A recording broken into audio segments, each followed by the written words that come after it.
화목난로의 따스함과 함께 오늘의 사연을 들려드립니다. 10개월 동안 저는 법적으로 시아버지의 아내였습니다.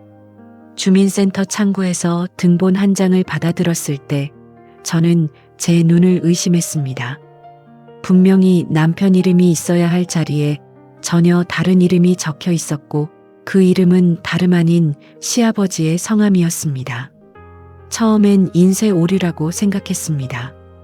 프린터가 잘못됐거나 용지가 밀렸거나 그런 단순한 실수일 거라고요. 하지만 다시 확인해도 3번을 더 들여다봐도 결과는 같았습니다.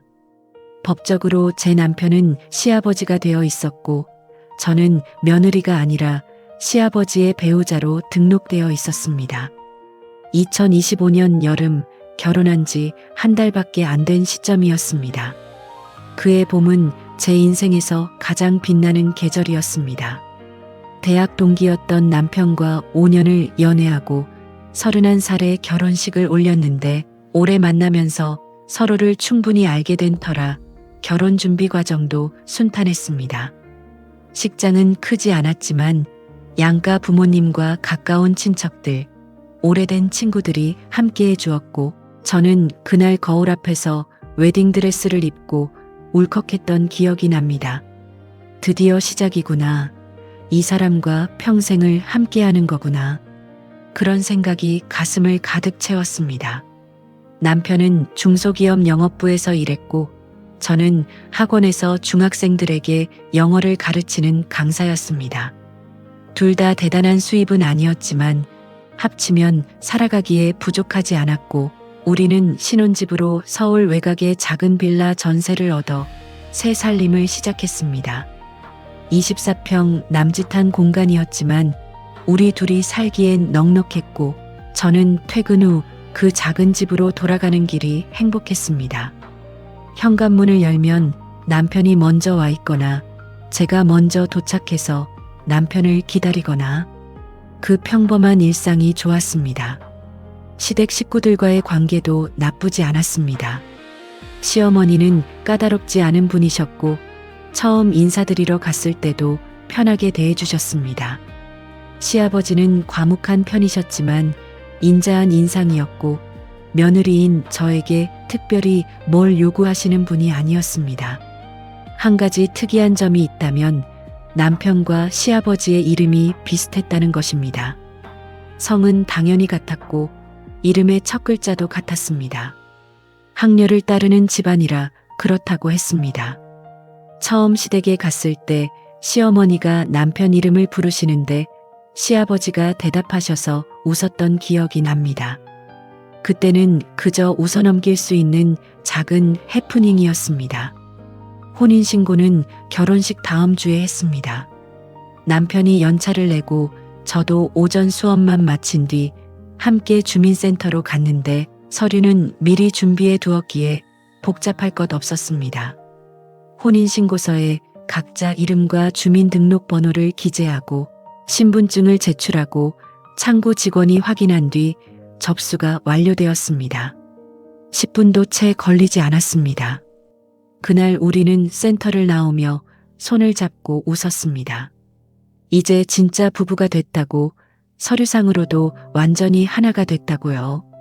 근처 카페에서 커피를 마시며 앞으로의 계획을 이야기했고 아이는 2, 3년 뒤에 갖자고 했으며 그 전에 여행도 다니고 저축도 하자고 했습니다.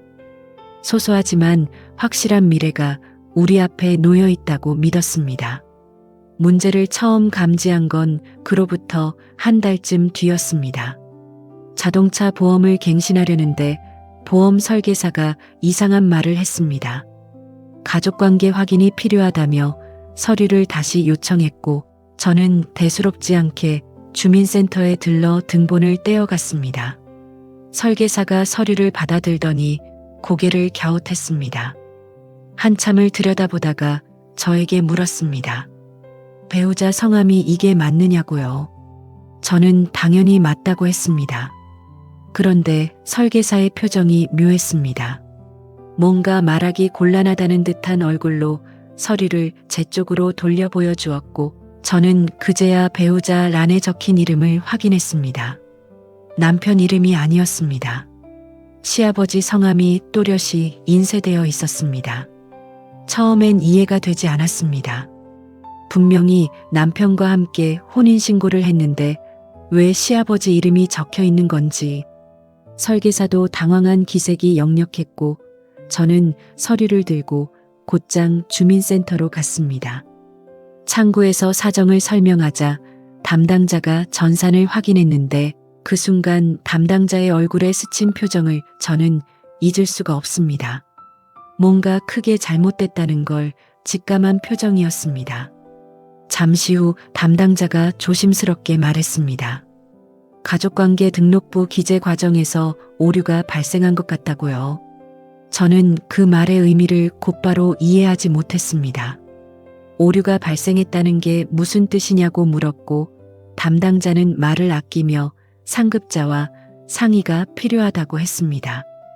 저는 그 자리에서 1시간 넘게 기다렸고 여러 명의 직원들이 모여 전산을 들여다보며 수군거리는 모습을 지켜봐야 했습니다. 마침내 과장이라는 사람이 나와서 설명했습니다.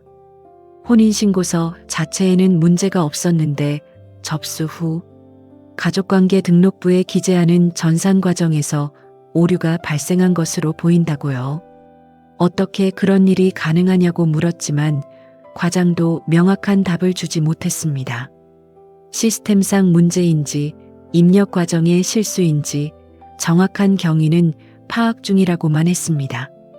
남편과 시아버지의 이름이 비슷하고 성이 같으니 전산에서 가족 정보를 연결하는 과정에서 혼선이 생긴 게 아니겠느냐는 추측만 있을 뿐이었습니다.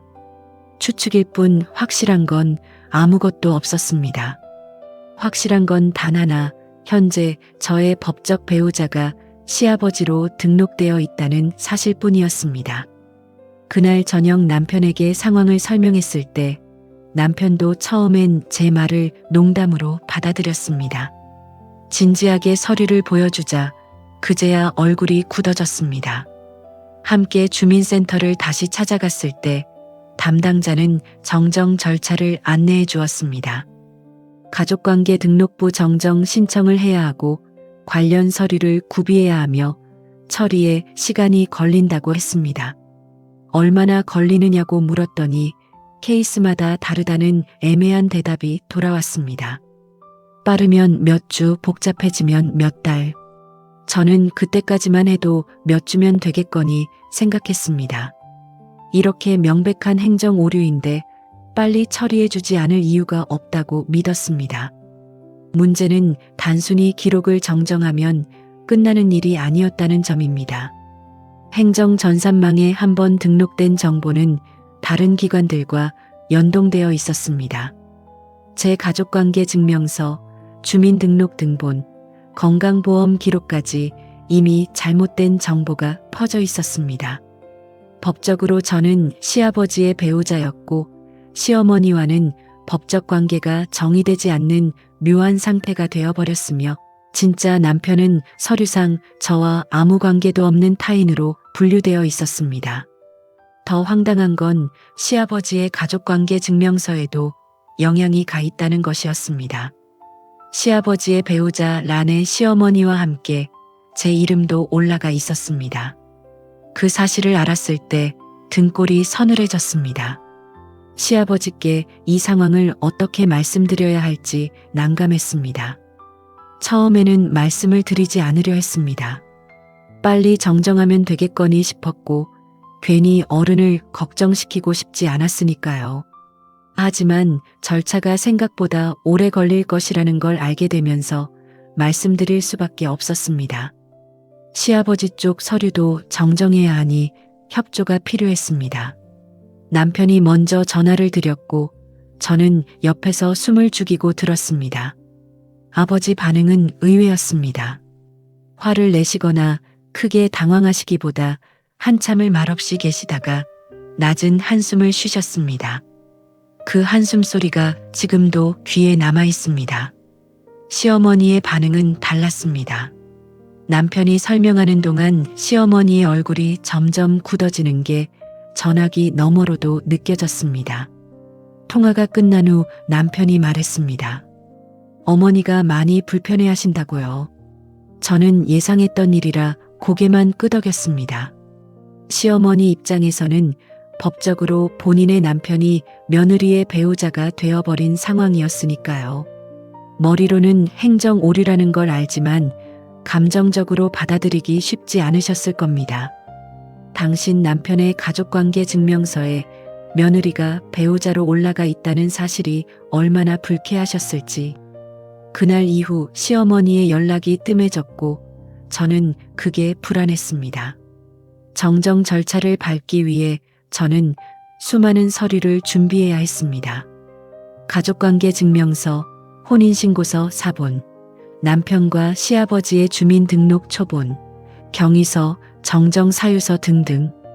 구청에서 요구하는 서류 목록은 끝이 없는 것처럼 느껴졌고 한 장 뗄 때마다 창구 직원들의 시선이 따라왔습니다.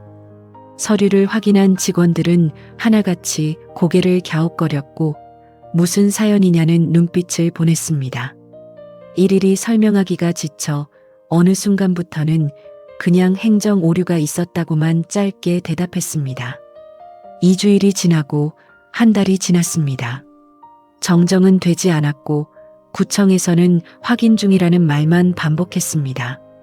그 사이 일상에서 문제가 하나씩 터지기 시작했습니다.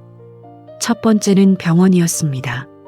건강검진을 받으러 갔는데 접수 직원이 보험 정보를 확인하다가 멈칫했습니다. 피부양자로 등록된 배우자 정보가 맞느냐고 물었고 직원은 화면에 뜬 이름을 읽어주었습니다. 시아버지 성함이었습니다.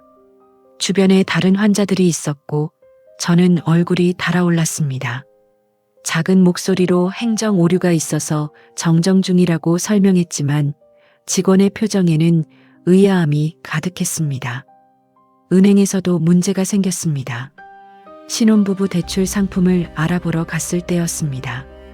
상담사가 서류를 검토하다가 표정이 굳어졌고 배우자 정보가 이상하다며 확인을 요청했습니다. 또다시 설명해야 했습니다. 행정 오류로 서류가 잘못되었고 현재 정정 절차를 밟고 있다고요.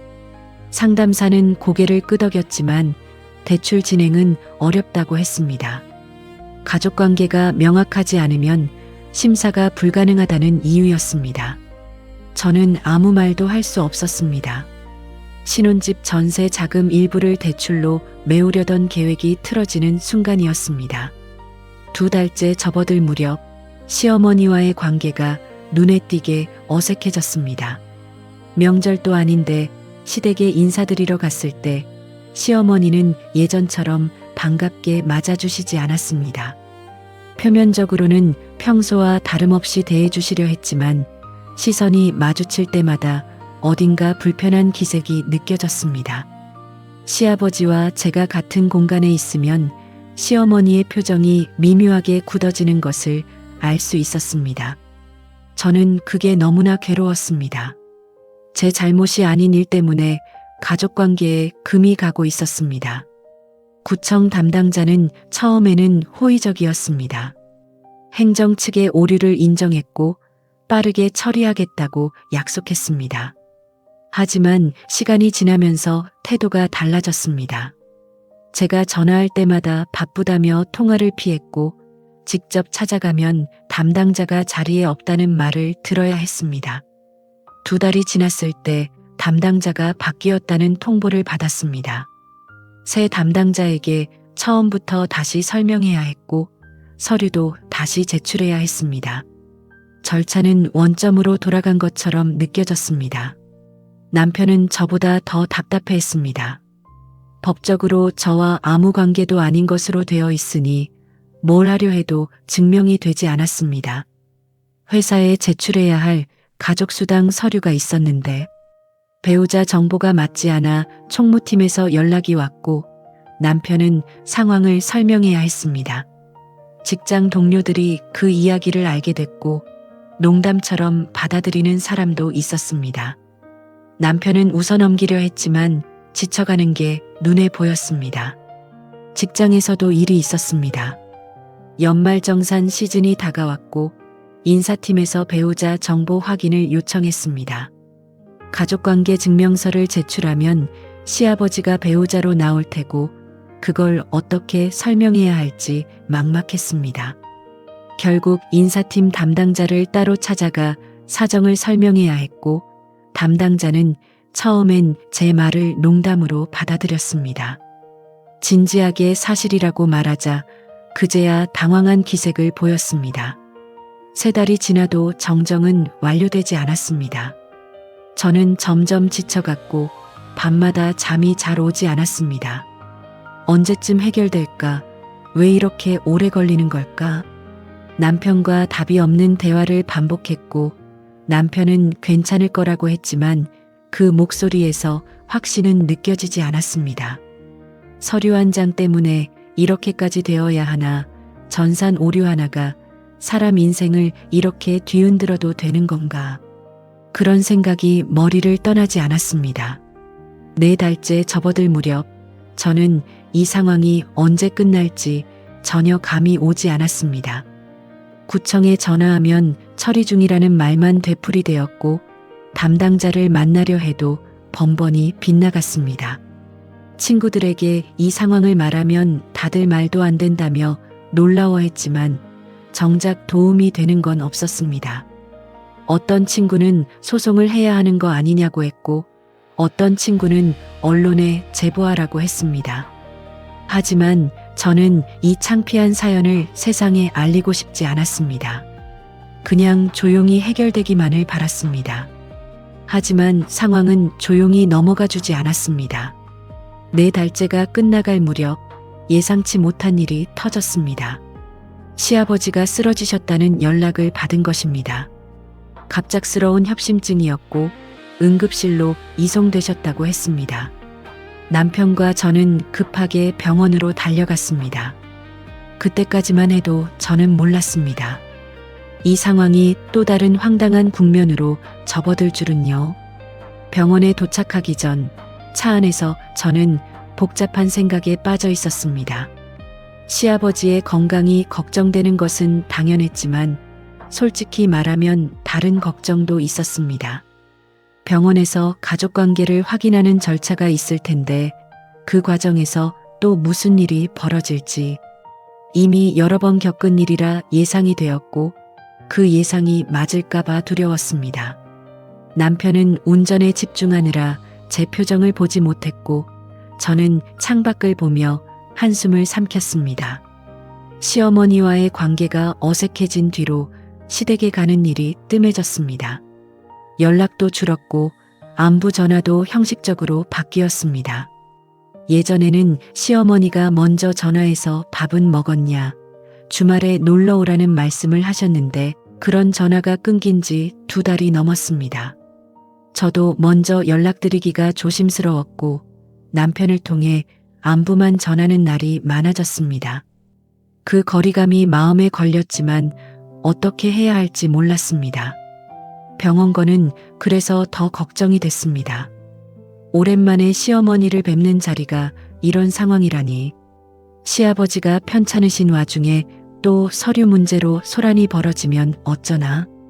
저는 제발 아무 일도 없기를 바랐지만 이미 여러 번 배신당한 희망이라 믿음이 가지 않았습니다. 남편은 운전하면서 간간히 어머니께 전화를 걸어 상황을 확인했습니다. 아버지가 가슴 통증을 호소하시다가 쓰러지셨다고 119에서 심폐소생술을 하며 이송했다고 다행히 의식은 돌아오셨다고 했습니다. 협심증 진단을 받으셨고 검사 결과에 따라 시술이 필요할 수도 있다고요. 남편의 얼굴이 창백해졌고 저는 그의 팔을 가만히 잡아주었습니다. 지금 중요한 건 시아버지의 건강이었습니다. 다른 건 나중 문제였습니다. 병원에 도착하니 응급실 앞에 시어머니가 계셨습니다. 오랜만에 뵙는 시어머니의 얼굴은 많이 야위어 있었습니다. 원래도 마른 편이셨지만 더 여위신 것 같았고 눈가에 피로가 역력했습니다. 저희를 보자마자 눈물을 글썽이셨고 남편이 어머니를 부축했습니다. 저는 옆에 서서 어쩔 줄 몰라 했습니다. 괜찮으실 거예요 라고 말씀드렸지만 그 말이 위로가 될지 모르겠었습니다. 의사 면담을 했습니다. 시아버지는 관상동맥이 좁아져 있어서 혈류가 원활하지 않았고 그로 인해 협심증이 발생했다고 했습니다. 정밀 검사를 해봐야 하지만 스텐트 시술이 필요할 가능성이 높다고요. 다행히 빨리 이송되어서 심근경색까지 가지는 않았다고 했습니다. 시어머니는 그 말을 듣고 안도의 한숨을 쉬셨고 남편도 긴장이 조금 풀린 표정이었습니다. 저도 가슴을 쓸어내렸습니다. 시아버지는 병실로 옮겨지셨고 저희는 교대로 간병을 하기로 했습니다. 시어머니가 주로 계시고 남편과 저는 출퇴근 전후로 들르기로요. 병실에서 시아버지를 뵈었을 때 많이 지쳐 보이셨습니다. 평소에 건강하신 편이라 병원에 누워 계신 모습이 낯설었고 저는 그 모습에 마음이 아팠습니다. 시아버지는 저를 보시고 고개를 살짝 끄덕이셨습니다. 그게 인사셨습니다. 저도 고개를 숙여 인사드렸습니다. 그날은 아무 일 없이 지나갔습니다. 다음 날도 그 다음 날도 별일 없었습니다. 저는 슬쩍 안심하기 시작했습니다. 어쩌면 병원에서는 건강보험 정보를 자세히 들여다보지 않을 수도 있겠다고 시술을 하게 되더라도 시어머니가 보호자 서명을 하시면 될 거라고 생각했습니다. 하지만 그 안심은 사흘 만에 깨졌습니다. 검사 결과 스텐트 시술이 필요하다는 판정이 나왔습니다. 의료진이 보호자 동의서를 들고 병실로 왔고 당연히 시어머니가 서명하시려 했습니다. 그런데 담당 간호사가 서류를 들여다보더니 잠시 멈칫했습니다. 화면을 확인하더니 이상한 말을 했습니다. 잠깐만요. 전산상 환자분 배우자 정보가 좀 다른데요. 순간 공기가 얼어붙었습니다. 저는 직감적으로 무슨 상황인지 알아챘습니다. 제발 아니기를 바랐지만 간호사가 화면을 가리키며 말을 이었습니다.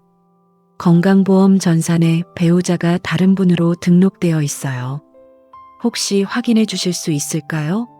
간호사의 시선이 서류를 훑더니 저를 향했습니다. 여기 이분 성함으로 되어 있는데요. 시어머니의 얼굴이 굳어지는 게 보였습니다.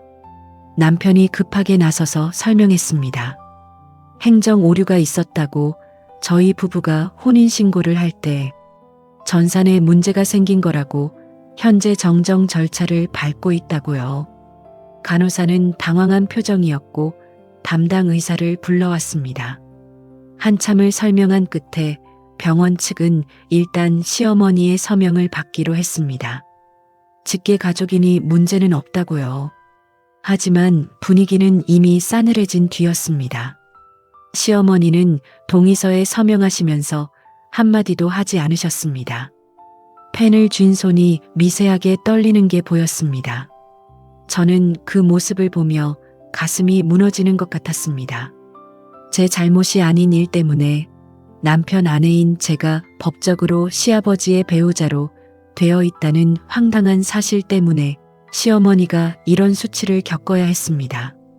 병실에는 다른 환자와 보호자들도 있었고 그 상황이 너무나 창피했습니다. 시술은 다행히 잘 끝났습니다. 시아버지는 회복실로 옮겨지셨고 의사는 경과가 좋다고 했습니다. 하지만 저는 안심할 수가 없었습니다. 시어머니가 저를 바라보는 눈빛이 완전히 달라져 있었기 때문입니다. 예전에는 그래도 며느리로서 인정해 주시는 느낌이었는데 이제는 뭔가 불쾌한 것을 보는 듯한 눈빛이었습니다. 병문안을 가도 시어머니는 제게 말을 거의 하지 않으셨고 제가 무언가를 도우려 하면 괜찮다며 손사래를 치셨습니다. 저는 그 병실에서 점점 투명인간이 되어가는 기분이었습니다. 시아버지가 입원해 계신 일주일 동안 저는 매일 병원을 오갔습니다. 남편과 교대로 간병을 했고 시어머니도 거의 병원에서 사셨습니다. 좁은 병실에서 시어머니와 마주치는 시간이 많아졌는데 그 시간들이 고통스러웠습니다. 시어머니는 저와 눈을 마주치지 않으려 하셨고 꼭 필요한 말 외에는 대화를 피하셨습니다. 저는 눈치를 보며 조용히 있었고 남편은 그 사이에서 난감해했습니다. 시아버지가 퇴원하신 날 저는 시어머니께 조심스럽게 말씀드렸습니다. 정정 절차가 진행 중이니 조금만 기다려달라고 정말 죄송하다고요. 시어머니는 잠시 저를 바라보시더니 짧게 대답하셨습니다. 알았어. 그리고 돌아서셨습니다. 그 짧은 대답 속에 담긴 차가움이 느껴졌고 저는 그날 집으로 돌아오는 길에 조용히 울었습니다. 남편은 아무 말 없이 제 손을 잡아주었지만 그 위로가 충분하지 않았습니다. 병원 응급실에 도착했을 때 시어머니는 이미 복도 의자에 앉아 계셨습니다. 얼굴이 하얗게 질려 있었고 저희를 보자마자 눈물을 글썽이셨습니다. 남편이 어머니를 부축했고 저는 옆에서 어쩔 줄 몰라 했습니다. 의사 말로는 협심증 증세로 쓰러지셨는데 다행히 위급한 상황은 넘겼다고 했습니다. 하지만 정밀 검사가 필요하고 결과에 따라 스텐트 시술을 해야 할 수도 있다고 했습니다. 시어머니는 그 말을 들으며 연신 가슴을 쓸어내리셨고 남편은 괜찮을 거라며 어머니를 달랬습니다. 다음 날 시술이 필요하다는 판정이 나왔습니다. 의료진이 보호자 동의서를 들고 왔고 당연히 시어머니가 서명하시려 했습니다. 그런데 담당 간호사가 서류를 확인하더니 이상한 말을 했습니다.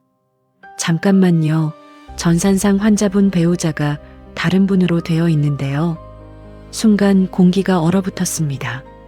저는 직감적으로 무슨 상황인지 알아챘지만 제발 아니기를 바랐습니다. 간호사가 화면을 가리키며 말을 이었습니다. 여기 보시면 배우자가 이분으로 등록되어 있어요. 간호사의 시선이 저를 향했습니다. 건강보험 전산에 시아버지의 배우자가 저로 되어 있었던 것입니다. 혼인신고 착오가 여기까지 영향을 미친 줄은 정말 몰랐습니다. 시어머니의 얼굴이 순식간에 굳어졌습니다. 그리고 그 눈이 저를 향했을 때 저는 그 시선을 정면으로 마주할 수가 없었습니다. 급하게 해명했습니다. 행정착오가 있었다고 저희 부부가 혼인신고를 할 때 전산 입력이 잘못된 거라고 현재 정정 절차를 밟고 있다고요. 간호사는 당황했고 담당 의사를 불러왔습니다. 한참을 설명한 끝에 병원 측은 일단 시어머니의 서명을 받기로 했습니다. 하지만 분위기는 이미 싸늘해진 뒤였습니다. 시어머니는 동의서에 서명하시면서 한마디도 하지 않으셨습니다. 펜을 쥔 손이 미세하게 떨리는 게 보였고 저는 그 모습을 보며 가슴이 무너지는 것 같았습니다. 제 잘못이 아닌 일 때문에 아드님, 아내인 제가 법적으로 남편의 배우자로 되어 있다는 황당한 사실 때문에 시어머니가 저런 수치를 겪어야 했습니다. 시술은 다행히 잘 끝났습니다. 시아버지는 회복실로 옮겨지셨고 의사는 경과가 좋다고 했습니다. 하지만 저는 안심할 수가 없었습니다. 시어머니가 저를 바라보는 눈빛이 완전히 달라져 있었기 때문입니다.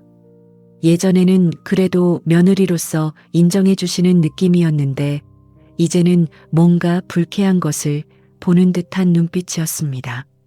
병문안을 가도 시어머니는 제게 말을 거의 하지 않으셨고 제가 무언가를 도우려 하면 괜찮다며 손사래를 치셨습니다.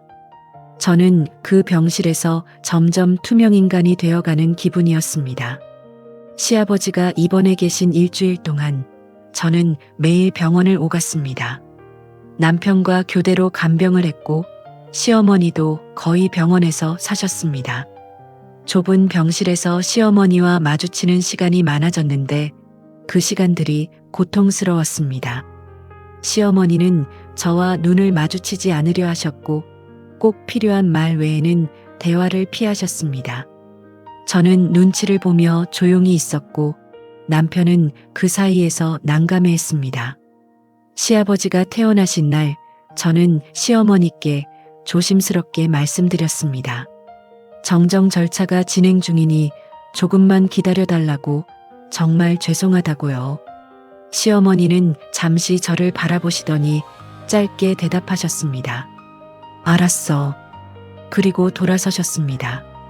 그 짧은 대답 속에 담긴 차가움이 느껴졌고 저는 그날 집으로 돌아오는 길에 조용히 울었습니다.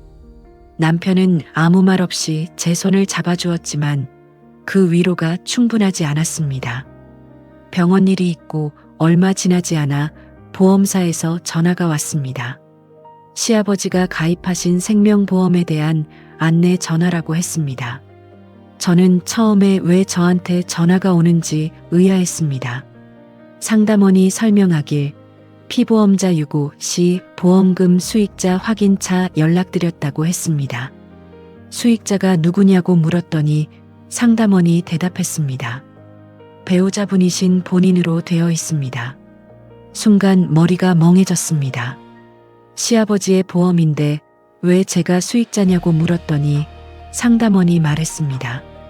전산상 환자분 배우자로 등록되어 계셔서 자동으로 지정된 것 같다고요. 저는 한참을 말을 잇지 못했습니다. 이 행정착오의 파장이 여기까지 미칠 줄은 정말 몰랐습니다. 상담원에게 상황을 설명하고 수정을 요청했지만 보험사 측에서는 행정기관의 서류가 바뀌지 않는 한 자체적으로 변경할 수 없다고 했습니다. 전화를 끊고 저는 한참을 멍하니 앉아 있었습니다. 만약 이 상태에서 시아버지에게 무슨 일이 생기면 법적으로 제가 보험금을 받게 되는 상황이었습니다. 며느리가 시아버지의 보험금 수익자라니 말도 안 되는 일이었지만 서류상으로는 그게 현실이었습니다. 이 사실을 시어머니가 알게 되면 어떤 반응을 보이실까 생각만 해도 끔찍했습니다. 남편에게 이야기했더니 남편도 말을 잃었습니다.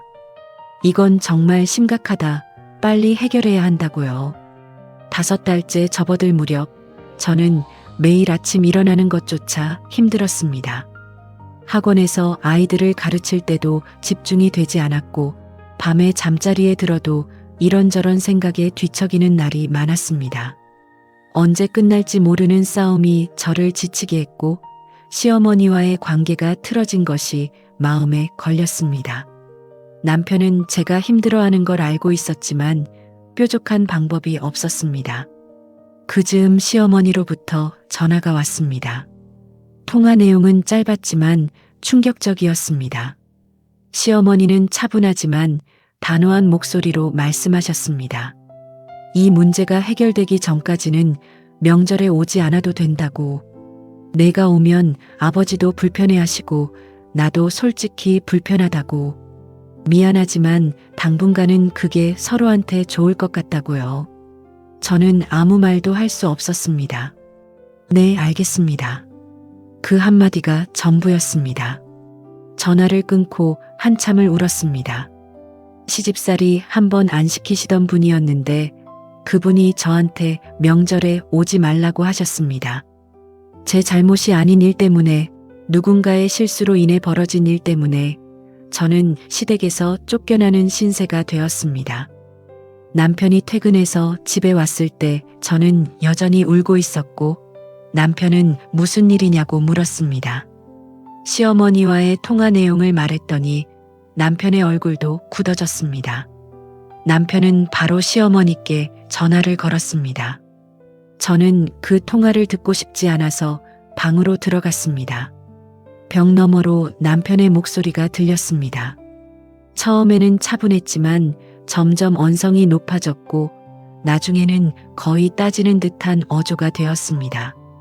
한참 뒤 남편이 방문을 열고 들어왔을 때 남편의 표정도 좋지 않았습니다. 어머니 마음도 이해는 되지만 너무하신 것 같다고. 당신 잘못도 아닌 일인데 왜 당신이 이런 취급을 받아야 하느냐고요. 저는 아무 말도 하지 못하고 남편의 품에 안겨 울기만 했습니다. 6달째가 되던 어느 날 구청에서 전화가 왔습니다. 정정 절차가 진행 중인데 문제가 생겼다는 내용이었습니다. 담당자가 말하길 당초 잘못 입력한 공무원을 특정해야 하는데 해당 직원이 이미 퇴직한 상태라 경위 파악이 어렵다고 했습니다. 저는 그게 왜 문제가 되느냐고 물었습니다.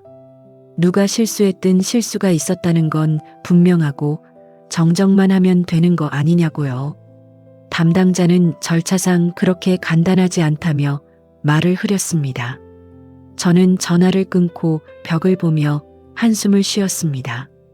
행정이라는 게 도대체 누구를 위해 존재하는 건지. 그 무렵 남편 회사에서도 문제가 터졌습니다. 남편이 가족수당을 신청했는데 서류 검토 과정에서 배우자 정보가 맞지 않는다는 지적이 들어온 것입니다. 총무팀에서 남편을 불러 이게 어떻게 된 일이냐고 물었고 남편은 또다시 처음부터 설명해야 했습니다.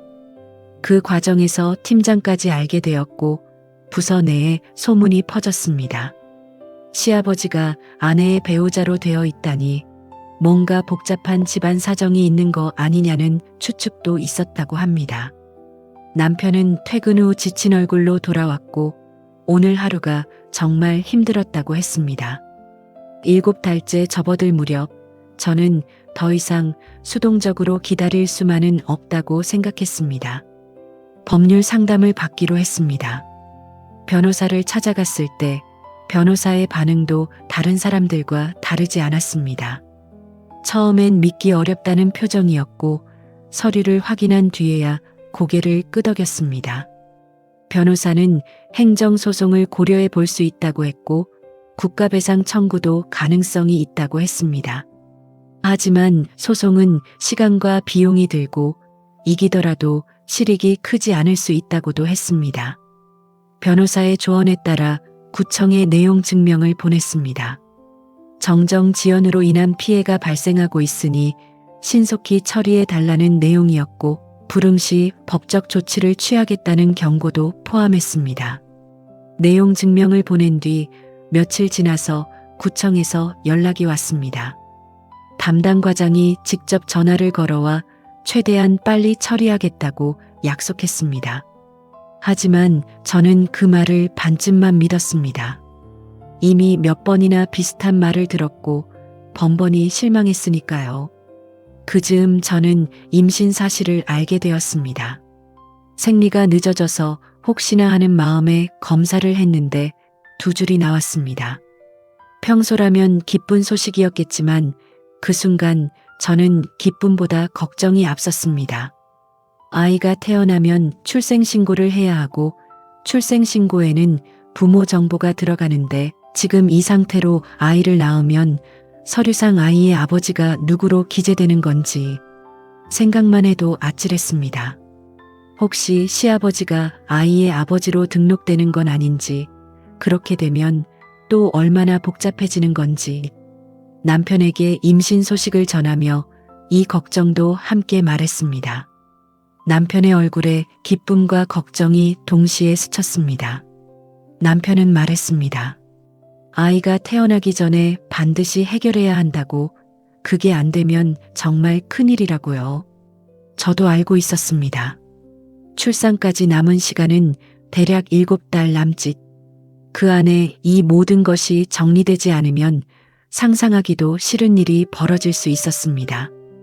임신 소식을 시댁에 알려야 할지 고민했습니다. 시어머니와의 관계가 냉랭해진 상황에서 이 소식이 어떻게 받아들여질지 예측할 수 없었습니다. 남편은 알려야 한다고 했고 저는 망설였습니다. 결국 남편이 전화로 시어머니께 말씀드렸고 시어머니의 반응은 의외로 담담했습니다. 그래, 알겠다. 몸조리 잘해라. 그게 전부였습니다. 손주 소식에 기뻐하실 줄 알았던 기대는 빗나갔고 저는 씁쓸했습니다. 8달째 입덧이 심해지는 와중에도 저는 구청을 오가며 서류를 챙겼습니다. 속이 울렁거려 힘들었지만 멈출 수 없었습니다. 출산 전에 반드시 해결해야 한다는 생각뿐이었습니다. 구청 민원실에서 기다리다가 어지러워 주저앉은 적도 있었고 그때 옆에 있던 다른 민원인이 괜찮으냐며 부축해 주었습니다. 저는 괜찮다고 대답했지만 괜찮지 않았습니다. 몸도 마음도 한계에 가까워지고 있었습니다. 그 무렵 구청을 찾아갔을 때 또 한 번 황당한 일이 벌어졌습니다. 새로 배정된 담당자가 서류를 검토하더니 저에게 물었습니다. 혹시 이혼 후 재혼하신 건가요? 저는 순간 말을 잃었습니다. 아니요, 이혼한 적 없습니다. 처음부터 지금 남편과 결혼했고 혼인신고 때 입력 오류가 있었던 겁니다. 제가 대답했더니 담당자는 고개를 갸웃거렸습니다.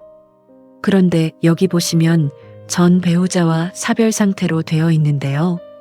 심장이 멎는 것 같았습니다. 전 배우자와 사별이라니. 그게 무슨 말이냐고 물었더니 담당자가 화면을 보여주었습니다. 전산상 시아버지가 사망한 것으로 처리되어 있었고 저는 사별 상태의 배우자로 기록되어 있었습니다. 시아버지는 살아계신데 서류상으로는 돌아가신 것으로 되어 있었던 겁니다. 이건 또 뭐냐고 물었지만 담당자도 당황한 기색이 역력했습니다. 확인해 보겠다며 말을 흐렸습니다. 나중에 확인한 바로는 정정 절차를 진행하는 과정에서 누군가가 또 잘못 입력한 것이었습니다.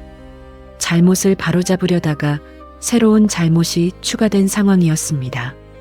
저는 그 자리에서 웃음이 터질 것 같았습니다. 웃긴 건지 기가 막힌 건지 모르겠는 웃음이었습니다. 집에 돌아와서야 남편에게 이야기하며 울었고 남편은 아무 말 없이 저를 안아주었습니다. 시아버지가 서류상 사망 처리되었다는 사실은 시댁에 알릴 수 없었습니다. 이미 관계가 어색해진 상황에서 이런 이야기까지 하면 어떻게 될지 짐작도 하기 싫었습니다. 9달째 배는 점점 불러왔고 정정은 여전히 되지 않았습니다. 산부인과 진료를 받을 때마다 보험 정보가 맞지 않아 신랑 일을 벌여야 했고 매번 같은 설명을 반복하는 것이 지쳤습니다. 출산이 가까워질수록 조급함이 커졌습니다. 만약 이 상태로 아이를 낳게 되면 어떻게 되는 건지, 출생신고 과정에서 또 무슨 문제가 생기는 건 아닌지 밤마다 그 생각에 잠을 설쳤습니다. 10달째가 되던 어느 날 드디어 구청에서 연락이 왔습니다. 정정이 완료되었다는 소식이었습니다. 저는 그 말을 듣고도 곧바로 믿을 수 없어서 직접 주민센터에 가서 등본을 떼어 확인했습니다. 배우자 란에 남편 이름이 적혀 있었습니다. 거의 1년 만에 처음으로 올바른 서류를 손에 쥐었습니다. 저는 그 자리에서 한참을 서류를 바라봤습니다. 주민센터 창구 앞에서 눈물이 흘렀지만 닦지 않았습니다. 닦을 힘도 없었습니다. 집에 돌아와 남편에게 서류를 보여줬습니다. 남편도 한참을 들여다보더니 깊은 한숨을 쉬었습니다. 안도의 한숨이었습니다. 드디어 끝났다. 우리가 원래의 부부로 돌아왔다.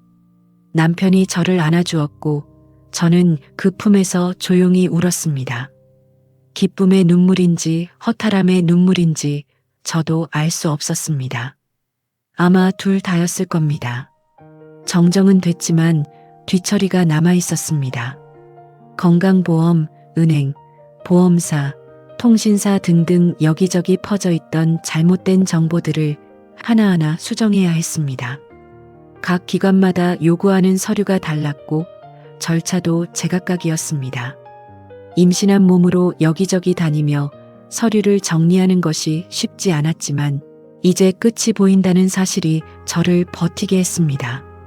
시어머니께 연락을 드렸습니다. 정정이 됐다고, 이제 모든 게 원래대로 돌아왔다고 말씀드렸습니다. 시어머니는 잠시 침묵하시다가 말씀하셨습니다. 그래, 수고 많았다. 그리고 잠시 뜸을 들이시더니 덧붙이셨습니다. 추석 때는 와라. 그 한마디가 고마우면서도 씁쓸했습니다. 예전처럼 자연스럽게 오라는 말이 아니라 와도 된다는 허락처럼 들렸으니까요. 하지만 그것만으로도 감사했습니다. 문이 완전히 닫힌 게 아니라는 뜻이었으니까요. 아이가 태어난 건 그의 겨울이었습니다. 건강한 딸이었고 출생신고는 아무 문제 없이 완료되었습니다. 아이의 가족관계 증명서에는 올바른 부모 이름이 적혀 있었습니다. 아버지란에 남편 이름, 어머니란에 제 이름. 당연한 것이 당연하게 적혀 있는 그 서류를 보며 저는 안도의 눈물을 흘렸습니다. 이 아이만큼은 처음부터 제대로 된 서류를 갖고 시작한다는 것. 그게 얼마나 감사한 일인지. 출산 후 시댁에 인사를 갔습니다. 오랜만이었습니다. 시어머니는 손녀를 보자 표정이 누그러지셨습니다. 아이를 안아보시며 예쁘다고 하셨고 제게도 부드러운 말씀을 해주셨습니다. 고생했다고 이제 몸조리 잘하라고요. 저는 눈시울이 뜨거워졌습니다. 완전히 예전으로 돌아간 건 아니었지만 아이가 다리가 되어 조금씩 관계가 회복되는 것 같았습니다. 시아버지는 손녀를 보시며 말없이 웃으셨습니다. 그 미소가 오랜만에 보는 편안한 표정이었습니다. 1년이 넘는 시간이었습니다.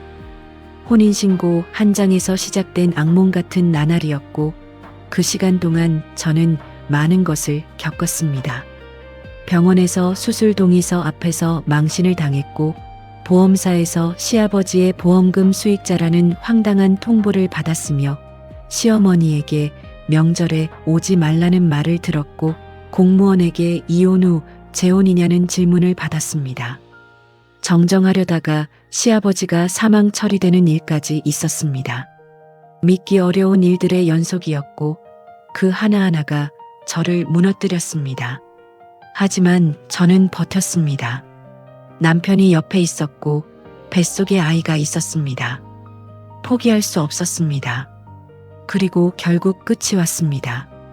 서류는 바로잡혔고 아이는 건강하게 태어났으며 시댁과의 관계도 조금씩 회복되고 있습니다. 완전히 예전 같지는 않지만 그래도 앞으로 나아가고 있습니다. 지금 저는 평범한 일상을 살고 있습니다. 아침에 일어나 아이에게 젖을 먹이고 남편을 출근시키고 아이와 함께 시간을 보냅니다. 특별할 것 없는 하루하루입니다. 하지만 그 평범함이 얼마나 소중한지 저는 압니다. 서류 한 장이 맞지 않는 것만으로 일상이 무너질 수 있다는 것, 당연하다고 생각했던 것들이 결코 당연하지 않다는 것을 뼈저리게 배웠습니다. 도장 하나, 입력 한 줄이 사람의 인생을 얼마나 뒤흔들 수 있는지 저는 온몸으로 경험했습니다. 숫자 몇 개가 가져온 파장은 1년이 넘는 시간 동안 저의 일상을 흔들었고 소중한 인간관계에 금을 냈으며 마음에 깊은 상처를 남겼습니다. 그 상처는 시간이 지나면서 아물고 있지만 흔적은 남아 있습니다. 흔적이 남았다는 것은 기억한다는 뜻이고 기억한다는 것은 다시는 같은 일을 겪지 않겠다는 다짐이기도 합니다. 아이가 자라서 말을 배우고 학교에 가고 언젠가 결혼을 하게 될 때 저는 말해줄 겁니다. 혼인신고한 뒤에 꼭 등본 확인해라. 서류는 그냥 믿지 마라. 직접 눈으로 확인해야 한다. 아이는 왜 그러냐고 물을 테고 저는 그때 이 이야기를 해줄 겁니다. 엄마가 결혼하고 나서 법적으로 엄마의 남편이 할아버지였던 적이 있다고요. 그때쯤이면 정말로 웃으며 이야기할 수 있기를 바랍니다. 혼인신고 한 장 냈을 뿐인데 시아버지의 아내가 됐던 며느리. 말로만 들으면 코미디 같은 상황이지만 그 안에 있었던 저에게는 전혀 웃기지 않았습니다. 답답하고 억울하고 지쳤으며 끝이 보이지 않는 터널을 걷는 기분이었습니다. 그 터널을 지나 지금은 빛 아래 서 있습니다. 남편과 아이와 함께 평범한 일상을 살아가고 있습니다. 그리고 그 평범함에 감사합니다. 항상 건강하시고 오늘도 좋은 하루 되세요.